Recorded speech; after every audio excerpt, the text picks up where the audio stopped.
Olá, tudo bem com você? Vamos a mais uma aula de gramática. Vamos continuar a falar sobre sintaxe. Você deve se lembrar que a sintaxe em gramática trata da relação entre palavras, entre termos. Nós vamos falar de concordância. Termos que são dependentes de outros devem concordar com estes termos dos quais são dependentes. Nós vamos falar hoje de concordância nominal. Vamos ver algumas estruturas básicas, né, regras simples, para que você possa empregá-las a textos e perceber quando há construções equivocadas. Veja, regra geral, concordância nominal é a concordância em gênero e número do adjetivo, artigo, numeral e pronome com o substantivo a que se referirem. Então veja, se numa oração você encontra um substantivo, deverá ver quais são as palavras que estão em torno desse substantivo, um artigo, um pronome, um numeral, um adjetivo e fazer a concordância devida em gênero e número. Essa é a regra geral, mas há casos particulares, específicos, pontuais. São esses casos que começaremos a ver agora. O adjetivo, com função de adjunto adnominal, referindo-se a dois ou mais substantivos, deverá ter a seguinte concordância. Observe a importância de ver se esse adjetivo está colocado antes ou depois dos substantivos aos quais eles se referem. Então veja, se ele estiver posposto, referindo-se a mais de um substantivo de gênero e número diferentes, o adjetivo concordará no masculino plural ou com o substantivo mais próximo. Observe que a função desse adjetivo é a de adjunto adnominal. Então é necessário que você reveja seus conhecimentos de morfologia e sintaxe. Amiga e amigo sincero. Veja, a outra possibilidade seria dizer amiga e amigo sinceros. Colocar no plural, concordando com os dois substantivos. Amigo e amigas sinceras ou amigo e amigas sinceros. Eu posso concordar com o mais próximo ou colocar no masculino plural. Caso você tenha esse adjetivo, ainda com a função de adjunto adnominal, colocado antes dos substantivos, a concordância irá se modificar. Você só terá uma possibilidade. Então, não mais com o mais próximo ou plural. Agora será apenas com o substantivo mais próximo. Veja as construções. Sincera, amiga e amigo.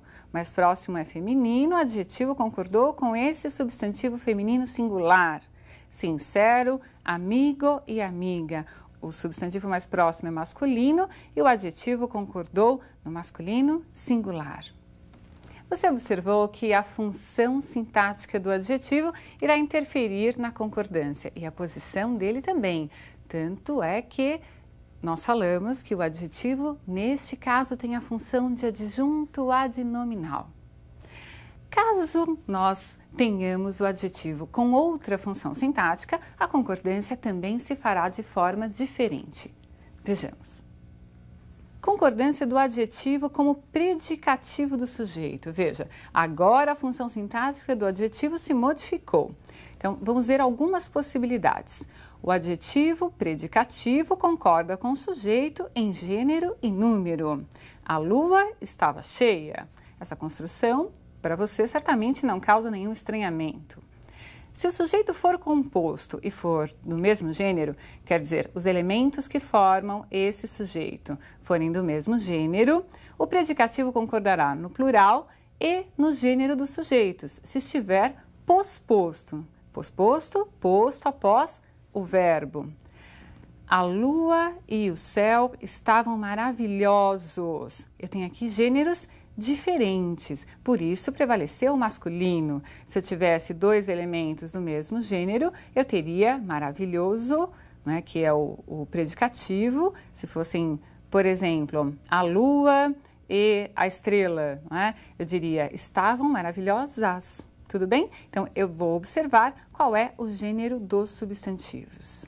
Bem, outra possibilidade, se o predicativo estiver anteposto a esse sujeito composto, posso escrever, estava maravilhosa a lua e o céu, ou estavam maravilhosos a lua e o céu. Qual é a diferença? No primeiro exemplo, maravilhosa concordou com o núcleo mais próximo desse sujeito composto, que é lua.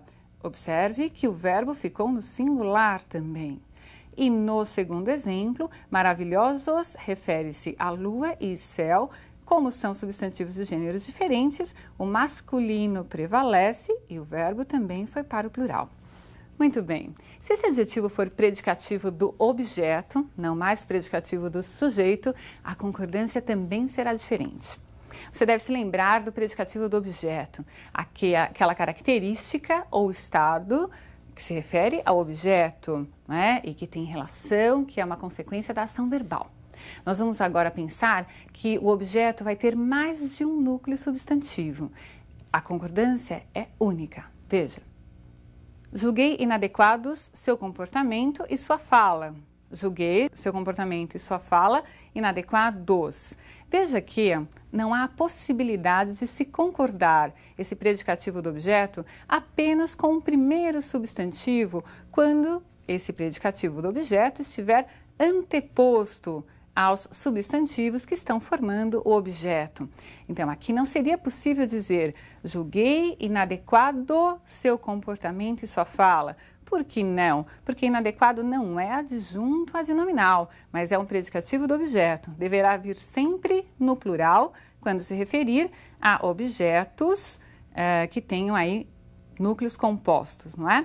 Então, veja abaixo. Uma construção mais comum, certamente, para você. Julguei seu comportamento e sua fala inadequados. Eu não poderia dizer seu comportamento e sua fala inadequada, tal qual seria a opção caso inadequado fosse adjunto adnominal, mas não é. Percebeu? O predicativo do objeto só poderá ficar no plural. Esteja ele antes do objeto, o adjetivo, não é, que representa o predicativo do objeto, ou depois desse objeto, não importa a posição, ele ficará sempre no plural. Se forem substantivos de gêneros diferentes, será o plural masculino. Percebeu, então, a importância da função sintática? Há algumas estruturas que aparecem na nossa língua que, por vezes, trazem aí alguma confusão no momento de se concordar o predicativo.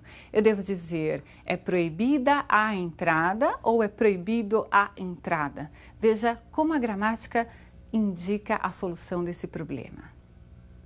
Nas construções do tipo é bom, é preciso, é necessário, é proibido, o adjetivo predicativo ficará no masculino singular se não houver determinante para o sujeito.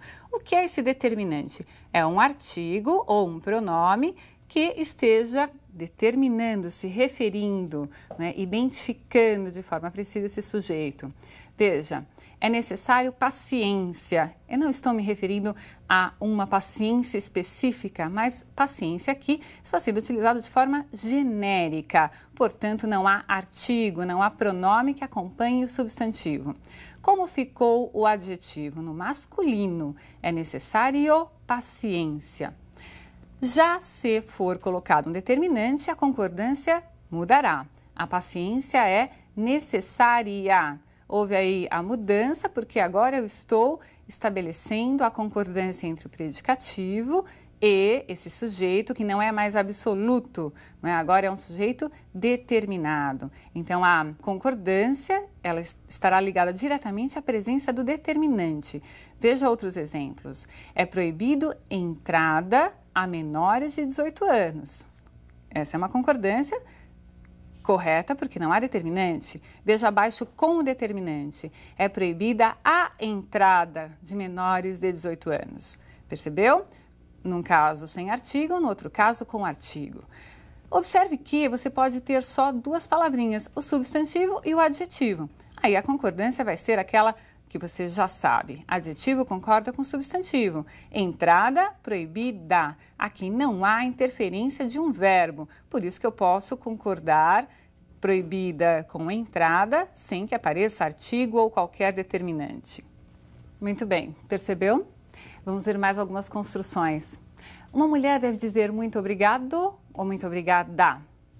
Algumas palavrinhas que trazem aí um pouco de dúvida no momento de se utilizá-las até no dia a dia. Observe o que a gramática indica sobre elas. As palavras anexo, obrigado, mesmo, incluso, quite, leso, quando acompanham substantivos, são adjetivos. Portanto, devem concordar com o nome a que se referem. Então, vejam lá. Analise os documentos anexos. Anexos concorda com documentos. Elas mesmas faziam suas roupas. Né? Mesmas está concordando com elas. Muito obrigada, disse Juliana ao amigo. Obrigada, na verdade, está aí se referindo a Juliana. É ela quem está dizendo.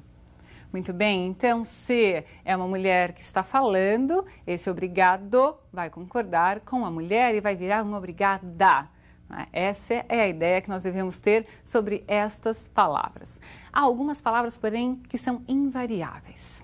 Ser invariável significa não ter flexão alguma, nem de gênero, nem de número, em qualquer circunstância. Veja duas dessas palavras. Alerta e menos são invariáveis. Então, veja, mesmo que se refiram a substantivos, não serão flexionadas. Segundo a polícia, houve menos pessoas na passeata e não menos pessoas. Os soldados estavam alerta, né? É o modo como eles estavam. É claro que, se alerta fosse colocado ao lado de soldados, passaria a ter função de adjunto adnominal. Aí eu poderia flexionar, eu poderia dizer, os soldados alertas acompanharam ao general. Essa é uma questão controvertida na gramática, mas você deve seguir essa orientação. Se alerta não estiver ao lado da palavra que se refere, ficará invariável. Tudo bem? Menos e alerta. Essas são as palavras às quais você deve atentar por serem invariáveis. Entendido isso? Ótimo. Há outras que às vezes são invariáveis, outras vezes são variáveis, mas com funções diferentes. Então veja, eu devo dizer, eu estou meio chateada com você hoje? Ou eu devo dizer, eu estou meia chateada com você hoje? Espera aí, a palavra meio, ela pode ser sim variável, mas não nesse sentido de significar um pouco, mais ou menos. Nesse caso, ela é um advérbio. Isso vai acontecer com outras palavras também, as quais nós vamos agora contextualizar. Bastante, meio e só. Veja, ela estava meio chateada, um pouco chateada. É um advérbio. Agora, comeram meia caixa de bombons. É um numeral, é metade da caixa. Compramos bastantes roupas na liquidação. Bastantes aqui é um pronome indefinido, se referindo a roupas, está no sentido de muitas roupas. Algumas situações são bastante difíceis. Bastante agora é advérbio, se refere ao adjetivo difícil. Também no sentido de muito, mas agora não se referindo a um substantivo. E outra palavrinha que causa confusão, elas só fizeram o que pedimos, elas somente fizeram o que pedimos, elas sós fizeram o que pedimos, elas sozinhas fizeram o que pedimos. É claro que nessa última construção só é possível saber se deve usar o só, somente ou sós, sozinhas, dentro de um contexto. Para encerrar nosso estudo de concordância nominal, quero que você observe a relação do substantivo com as cores. Muito bem, nomes de cores que já são criados para identificar uma cor mesmo, né, irão concordar com o substantivo. Então eu digo blusa preta, blusas pretas. Preta é a cor. Ótimo. E se esse adjetivo, né, que irá caracterizar aí a cor, for derivado de um substantivo, a concordância será outra. Veja na tela. O convencional, amarela como nome de cor, comprou blusas amarelas ou blusa amarela. E se fosse cinza, laranja, abóbora, ficaria no singular. Esses nomes de cores, esses adjetivos que derivarem de substantivos ficarão sempre invariáveis. Então, comprou blusas cinza, blusas laranja, blusas abóbora. Percebeu aí essas regras especiais de concordância nominal? Espero que essa aula tenha sido interessante para você e que você possa adequá-la aos seus textos e no seu dia a dia. Um grande abraço e até a próxima aula.